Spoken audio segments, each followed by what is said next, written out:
ঘটনা বলতে সকালবেলা বাবা গেছিল মাঠে, বাড়ি জাগ দেওয়া ছিল, পাটের জাগ বাজছিল, তো ওই জাগের মধ্যে আর কি ছিল।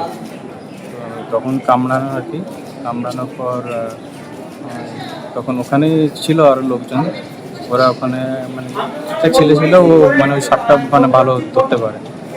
ওই কাটার পর বাবাকে তো নিয়ে আসলো, তখন ওই সাপটা ধরে আর কি বোতলে ওই যে ভরে নিয়ে আসা আর কি হসপিটালে।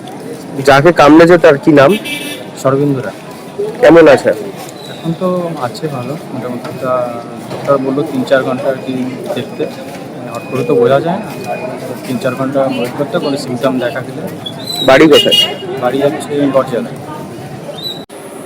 তো আমাদের কাছে আজ সকাল আনুমানিক 8:45 নাগাদ একটি ফোন আসে যে কোনো এক ব্যক্তিকে সাপে কামড়েছে। তো তারা সেই সাপ নিয়েই হসপিটালে এসছে। তো আমরা ঘটনাস্থলে আসার পরে দেখতে পাই যে এক ব্যক্তিকে সাপে কামড়েছে। তো সেই সাপে কামড়ানোর পর তারা একটি চন্দ্রবোড়া সাপ বোতলে ভরে নিয়েই হসপিটালে এসছে। তো আগেও আপনাদের মাধ্যমে আমরা বারবার অনুরোধ করেছি, যদি কাউকে সাপে কামড়ায় সাপ নিয়ে হসপিটালে আসার প্রয়োজন নেই, যত দ্রুত সম্ভব আপনারা হাসপাতালে আসবেন। তার কারণ ধরুন আপনাকে সাপে কামড়েছে, তারপরেও আবার যদি কেউ সাপটা ধরতে যায়, বিপদ কিন্তু তার দ্বিগুণ বেড়ে যাচ্ছে। সুতরাং কোনো একটা ছবি তুলুন বা সাপটা কেমন দেখতে বর্ণনা দিন, সেটুকুতেই না আপনাদের সাপ নিয়ে হসপিটালে আসতে হবে না।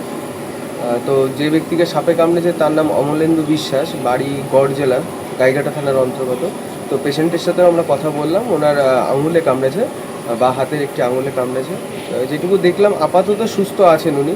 এবার চন্দ্রপোড়া তো, পরে ডাক্তারের সঙ্গে কথা হয়েছে, ডাক্তার বলেছে ওনাকে অবজারভেশনে রাখা হবে এবং পরবর্তীতে যদি কোনো অসুবিধা হয় তার জন্য ওনাকে বেটার ট্রিটমেন্ট করবে। তো ওনাদেরকে একটা জিনিসেই ধন্যবাদ দেবো যে সাপে কাটার পর ওনারা কখনো দেরি করেননি, ওনারা তৎক্ষণাৎ হসপিটালে এসছেন। আর এইভাবেই যদি কাউকে সাপে কাটে তো মাথায় রাখতে হবে যত দ্রুত সম্ভব আপনার নিকটবর্তী হসপিটাল বা স্বাস্থ্যকেন্দ্রে আসুন। বাপ্পা সাহা, বনগাঁ স্নিগ্ধ।